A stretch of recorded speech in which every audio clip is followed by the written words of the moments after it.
بسم اللہ الرحمن الرحیم۔ پرانے وقتوں کی بات ہے کہ ملک یمن پر ایک نیک بادشاہ حکومت کرتا تھا۔ وہ اپنی رعایا کے ساتھ نیک سلوک کرتا تھا۔ اس کے 4 بیٹیاں تھیں، جن میں سے ایک شہزادی بہت حسین تھی، جس کی خوبصورتی پر باقی شہزادیاں نفرت کرتی تھیں۔ اس شہزادی کا نام شہزادی سوہانہ تھا۔ ایک دفعہ ان کا باپ کسی کام کی غرض سے بیرون ملک گیا۔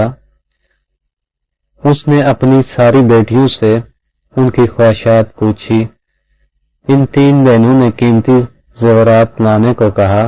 جب بادشاہ نے چوتھی بیٹی سے پوچھا کہ اگر تمہیں کسی چیز کی ضرورت ہو تو مجھے بتا دو، شہزادی سوہانہ نے کہا مجھے ایک گلاب کا پھول چاہیے۔ ان کا باپ کوئی نہ کوئی بات بھول جاتا تھا، اس لیے صرف شہزادی سوہانہ کے لیے پھول لے آیا، باقی چیزیں وہ بھول چکا تھا۔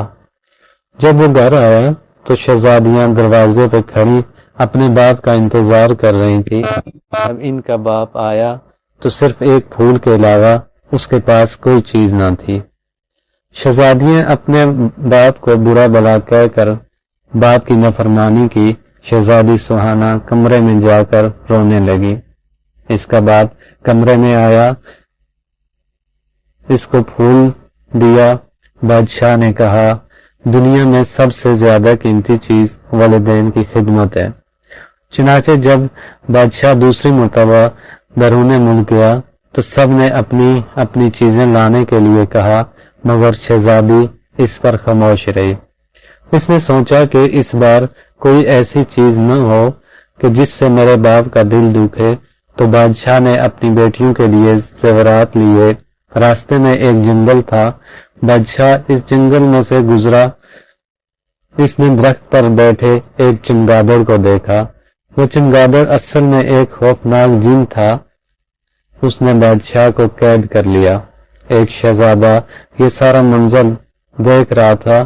اس نے اپنی تیز دھار تلوار نکالی اور چمگادڑ کی گردن پر دے ماری۔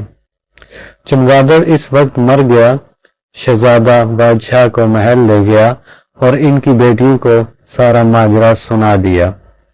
شہزادیاں اپنے باپ کے پاس آئیں اور اپنے باپ سے نافرمانی پر معافی مانگی۔ بادشاہ نے اس وقت اپنی ساری بیٹیوں میں سے سوہانہ پر فخر محسوس کیا اور اپنی ساری بیٹیوں کو گلے لگا لیا۔ سب ہنسی خوشی رہنے لگے۔